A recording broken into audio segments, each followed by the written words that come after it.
Kamusta yung mga minamahal kong lolo at lola, nanay, tatay? Manusin ako. I love you. Ay, nako.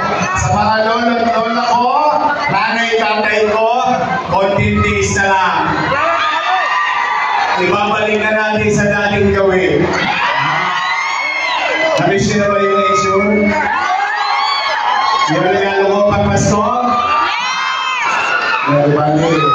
Naririnig ko lahat ang hinaing ninyo. Kaya ninyo, pati yung center na problema ninyo, hindi babalik natin yung natin gawin. Okay? Pero, for the meantime, ang bida ngayon ay ang ating mga prayers. O, mga prayers. Balita ko, si Bobby Espiritu ay may pa-premyo sa inyo. So, meron na raw kayo first prize magkano? 20,000. Second prize, 15,000. Third prize, si Amado bumulong sa akin kanina.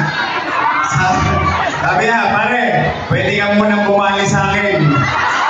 Alam mo naman tayo, pagkagibig sa Bombay, kumakapit. Gusto niyo naman mabalik? Ang servisyo ng kabahan! Bumenta muna ako kay Amado. O sige, ito gagawin natin. First prize, 50,000 pesos! Second prize, 30,000 pesos! At third prize, 20,000 pesos. Masaya ba kayo mga volleyball player?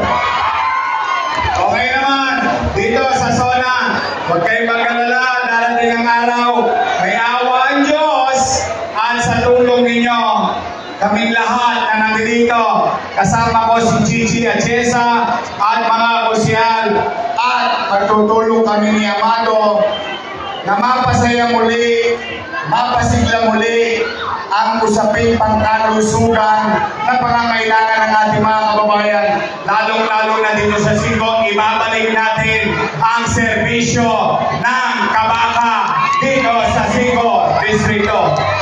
At siyempre, total inumpisahan na ni Bobby ang sports program. Gusto nyo naman ibalik ang Kabaka Sports? Oo, nung araw, kahit itong bata pa ako, kaliwat kanan, may laro, may pagpalakasan para sa kabataan, handog sa atin ni Amado. Kaya kami, magtutulong-tulong sa tulong ninyo. Babalik natin ang sigla sa Maynila. Sa mga lolo-lola ko, sa mga nanay-tatay ko, na minamahal kong senior citizen, habaan ninyo ang buhay ninyo, ha? Masarap to. Basta, lagi nyo tatanda mga lolo't lola ko, nanay tatay ko, mahal na mahal ko kayo. Kaya hanggat nabubuhay kayo dito sa lungsod ng Maynila, hanggat may pagkakataon ako, pipilitin kong mabibigyan kayo lagi ng ngiti. Kahit na mahirap ang buhay, may paramdam namin sa inyo na lagi may gobyernong nagmamalasakit at nagmamahal sa bawat isa sa inyo. Meron lang akong pakiusap. Pwede nyo ba akong pagbigyan ng kaunti? Pwede? Promise? Next month? Tutugalin nyo? Pwede?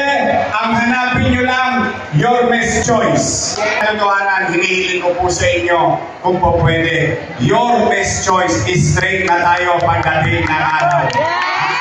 Huwag na ako bibigyan ng mga kahalubilo na baka araw-araw mamulitin ka lang, mamumroblema lang ako, uubos lang ako ng oras, e di yung oras na yun, iaalay ko na lang na bigyan ng solusyon yung suliranin ng tao bayan. Tama mali? Promise mga taga-San Andres?